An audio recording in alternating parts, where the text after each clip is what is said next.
మన సంక్రాంతికి ఒక సినిమా మీ ఫ్యాన్స్ చాలా లాస్ అయింది. నెక్స్ట్ సినిమా ఇమ్మీడియట్ 3 days గ్యాప్లో అది మళ్ళీ అది వెళ్ళిపోయింది. ఈ మధ్యలో ఈ 3 రోజుల్లో మీ థాట్ ఏంటి? నెక్స్ట్ సినిమా కూడా అది కూడా పోతే అప్పుడు పరిస్థితి ఏంటి? మీ మైండ్లో రన్ అయిన మీ ఫీలింగ్ ఏంటి?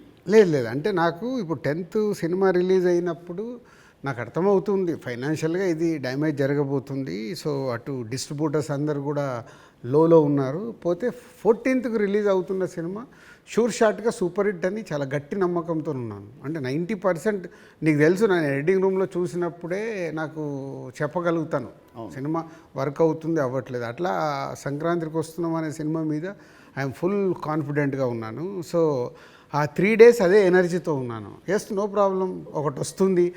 ఇది ఎంత డ్యామేజ్ అవుతుంది, అది ఎంత రికవర్ చేస్తారో నంబర్స్ తెలియదు, బట్ అది మ్యాజిక్ అనేది ఇట్స్ ఎ మిరాకిల్. బట్ ఆ పీరియడ్లో యూఆర్ కాన్ఫిడెంట్ మళ్ళీ ఇది అయిపోయింది మళ్ళీ నేను అంటే ఒక సినిమా రిలీజ్ ముందు నాకు మేబీ నా 6th సెన్స్ కావచ్చు, చూస్తున్న కంటెంట్ వల్ల కావచ్చు, చెప్పగలుగుతాను 90% మిస్ అవ్వను. సో